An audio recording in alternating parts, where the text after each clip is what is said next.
Hi, I'm Nadia Dunn. Welcome to CCL TV. Joining me today is Shaun King from Kings Vat Limited. Shaun, thanks so much for joining us today. Are Pleasure. you well? Yeah, I'm good, thanks, especially after last night's win. Absolutely. Come on, England. Now, tell me about Kings Vat Limited and how you started the company. Well, I've been in VAT and customs duty work for over 40 years now. Started off with what was customs and excise, now revenue and customs. Went off to work for two of the big four accountancy firms, then went to work for a firm where I spent 5 years going around Europe, visiting all sorts of different businesses, large multinational, small business around Europe. And then 10 years ago, I woke up one morning and thought, I'll work for myself rather than work for somebody else. So at that particular point, I took the big jump and started up Kings Vat.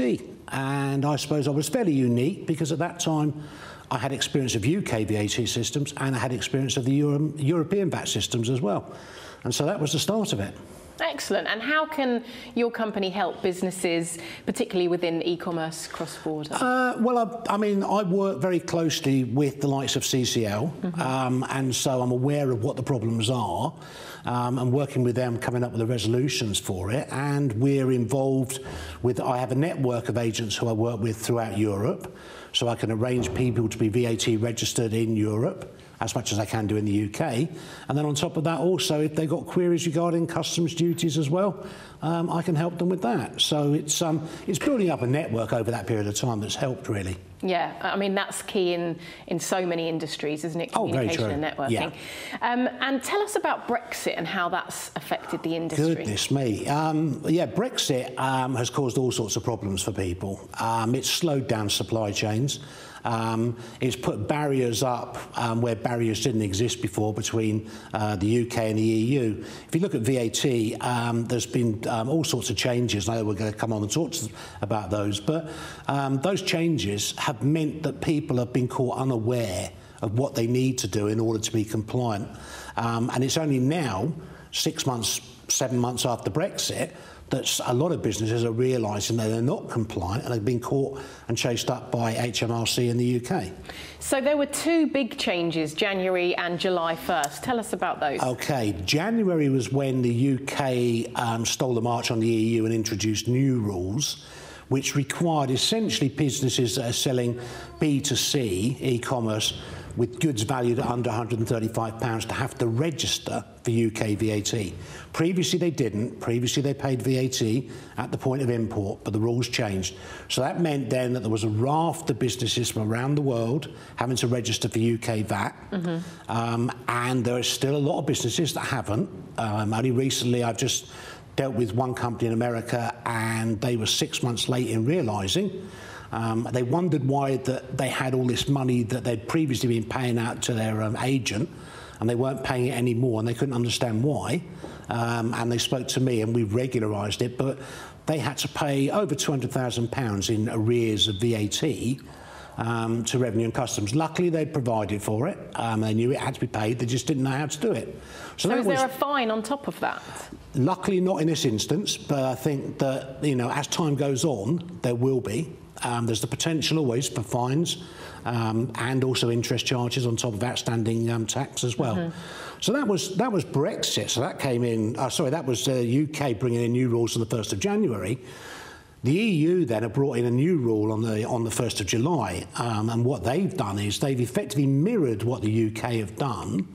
But what they've done then is they brought in a thing called IOS, Import One-Stop Shop, and that again has caused immense problems because people don't realise it's happening. And I think the thing about this is you have to remember that we sit in the UK and therefore we are aware of changes in the UK. And we are aware of changes in the EU. But if you're in a business in America or even Australia or Canada, then there is no mechanism to advise you that these changes have happened. You have to rely on your shipper in America or Canada or wherever to advise you of these changes. And unfortunately, that's not always happening. And how is that going to affect the industry? Well, it's causing problems at the moment. There are log jams because from the 1st of July, the new rules came in. So we're aware now that businesses don't know whether to ship or not to ship. We're unsure of how the tax authorities are going to treat the new rules. They have the potential to hold goods back from being delivered. There are new rules with regards to the way Amazon and eBay, online marketplaces, have to deal with it and how they report things even to the people who use those marketplaces. So there's a lot of uncertainty that's out there at the moment, and it will probably take, in reality, 6 to 12 months to iron out all the problems. And iOS isn't mandatory, is it? It isn't mandatory. I mean, iOS works on the basis that you register for VAT somewhere within the EU. It doesn't matter where. You don't even have to be trading with that country. And if you register, what you then do is you account for VAT according to where you deliver the goods to. So if I take an example, if you're registered and you deliver goods to Germany, then you have to account for German VAT at a German VAT rate, 19%. But if you're delivering to Hungary, then you have to deliver an account for VAT according to the Hungarian VAT rate, which I think is 25 or 27%.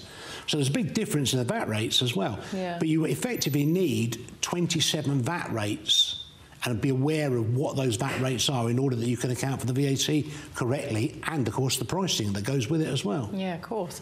And looking at the bigger picture, how is this going to affect the Asian markets, do you think? Well, I mean, there's always been a problem there because they tended to import into the UK and into the EU lower value goods. As part of these changes, the lower value threshold has disappeared completely. So there used to be a threshold of £15 in the UK, €22 in Europe. And below that level, you didn't have to pay VAT, you didn't have to pay customs duty. That has now gone. £15 went on the 1st of January, €22 has gone 1st of July. So that means now that all the goods coming in from Asia are all now subject to VAT and a requirement to be registered as well. The problem there again is that we know that is the case here. It's actually getting that information out into Asia and making sure they're aware of it. Because one, they have to be registered in order to get their goods in. And the second one is they need to adapt their pricing to reflect the fact that they're having to account for VAT. Because, I mean, on a £10 item or a €10 item, you talk about an extra £2 or €2 on top as a VAT cost. Yeah, there's going to be a lot of challenges that are coming with. Oh, there are. I mean, you know, at the moment now, we tend to be inundated with people who are suddenly coming through on email or ringing up and saying, I need an iOS number because I'm about to ship goods or I have got goods somewhere. And they're expecting us to be able to turn around an iOS number in 24 hours. Well, that doesn't happen, unfortunately. And in the last 18 months, what challenges have you faced? I mean, ahead of Brexit and with the pandemic? I think that the challenges are that it's a very fast-moving industry, e-commerce is, and people will do things without realising what the tax implications are of doing it. And because of the change on the 1st of January and the 1st of July, that means that there are all sorts of new obligations on people having to register for VAT, having to account for it correctly at the right time as well. So we're finding more and more people are coming to us with problems after the event, whereas they should have been coming to us with the problems before the event. Because the thing about VAT and customs duty is it's transaction tax. It's not like corporate tax where it's on profit. Every individual transaction in VAT terms, there is a VAT due or VAT recoverable on it. So you have to make sure you plan before the event. You can't rewrite history on VAT terms. You can do to a certain degree in other taxes, but that's not the case. So it needs to be, people need to take advice before they enter into something rather than after they enter into it, because after we can only tell them what the result is. Before, we can actually help them plan to mitigate the impacts of what they're going to do. Which I guess is why you're now getting phone calls and emails. Very much so, very much so. I mean, you know, I'll give you an idea. I mean, yesterday I had a phone call from an American company that ships goods into Germany, and then they ship those goods from Germany into the UK. Now, when they ship the goods into Germany, they're paying customs duty in Germany, and when they ship the goods from Germany into the UK, they're paying further customs duty, bringing it into the UK. So now they're panicking because the costs have gone up. the cost of their customer has gone up in the UK. So we've managed to put them into a new system, which is using the customs warehouse we're going to get in Germany, which allows us to bring the goods in Germany, work on them in the customs warehouse, bring them to the UK, and only pay customs duty on one valuation and not on two. Wow. So, and in the next 6 months to 12 months, what do you see happening in the industry? How will it be affected? I think the next 6 to 12 months is realisation by a lot of people that they're affected by what these changes have happened since the 1st of January and the 1st of July. We're now seeing, only this week, letters going out from HMRC in the UK to businesses that they have uncovered that are doing e-commerce from outside the UK have not registered for UK VAT.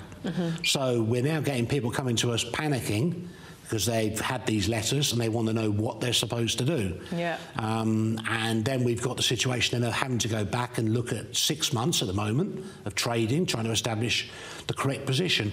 Invariably, a lot of these people haven't provided for the fact they need to pay tax, and therefore their profits have all but disappeared. Yeah. And in some cases, people are saying it's uneconomic to trade in the UK, and it's uneconomic, especially in Europe. I mean, Europe is probably a bigger problem than the UK, because in Europe, IOS we mentioned, you have to appoint effectively what we would say is a fiscal representative. They have to be somebody who will take on a joint and several liability with you for any arrears of VAT or customs duty that may be payable.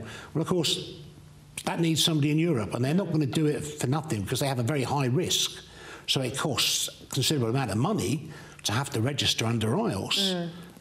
You know, and that is deterring business, and that will deter more business as well. But unfortunately, that's the rules that Europe have come up with. They're not likely to change them, so it's a case of, you know, having to adapt, build that into your pricing module, you know, to make sure you maintain your profitability.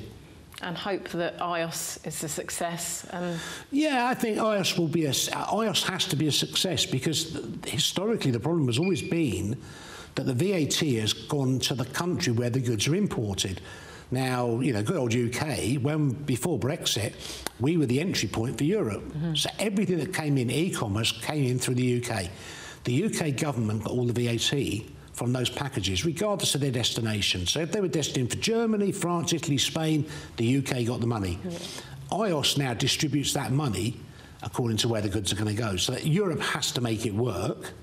And of course, e-commerce in Europe is very much in its infancy compared to what the UK is. The UK is a very mature market, and Europe is just starting to develop. And I mean, obviously Amazon lead the way. I mean, Amazon are just about to open a warehouse in the Netherlands. Now, you know, that may surprise people. I would have thought Amazon would have been in the Netherlands, but historically, Amazon have always said we're going to Italy, Germany, France, Spain, and they were their core markets, and they would distribute from there. But now they're realising that they need to open up warehouses throughout Europe.